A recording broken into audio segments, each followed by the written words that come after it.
Earth is unlike any other planet, being as it contains 70% of water that has caused many speculations.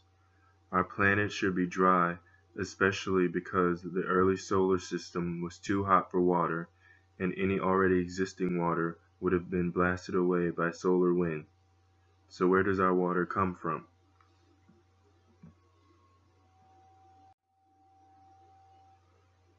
There is roughly 1.3 billion cubic kilometers of water on Earth's surface, though how and when water first got here has been up for considerable debate. For many years, scientists were uncertain whether water was present when our planet formed, or water came to Earth only after the planet had finished forming by way of collisions with comets and asteroids with high ice or gas content.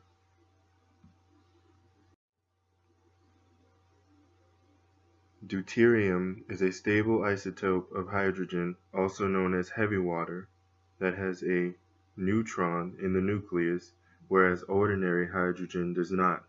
And a vital piece of information that connects Earth's water to extraterrestrial bodies is the water deuterium to hydrogen ratio.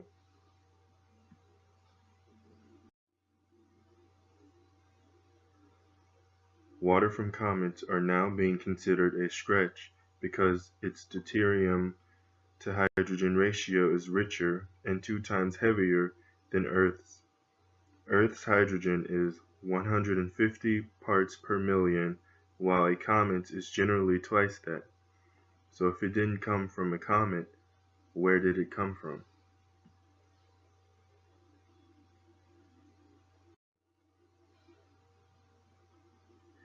A new study suggests that primitive meteorites called carbonaceous chondrites brought water to Earth while the planet was still forming.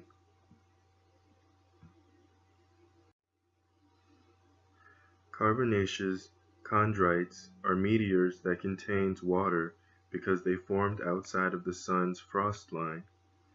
They have been around as long as the sun and most commonly strike the Earth, and their water has levels of heavy hydrogen at 150 parts per million, which is equal to Earth's ratio.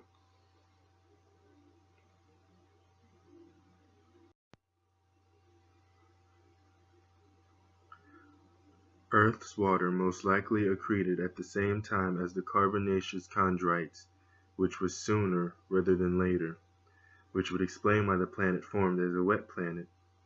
Of course, this doesn't mean that some water couldn't have also been brought after it had formed, but studies indicate that most of the water was brought here sooner rather than later. Since liquid is essential for life as we know it, early water also may have meant an earlier start to life.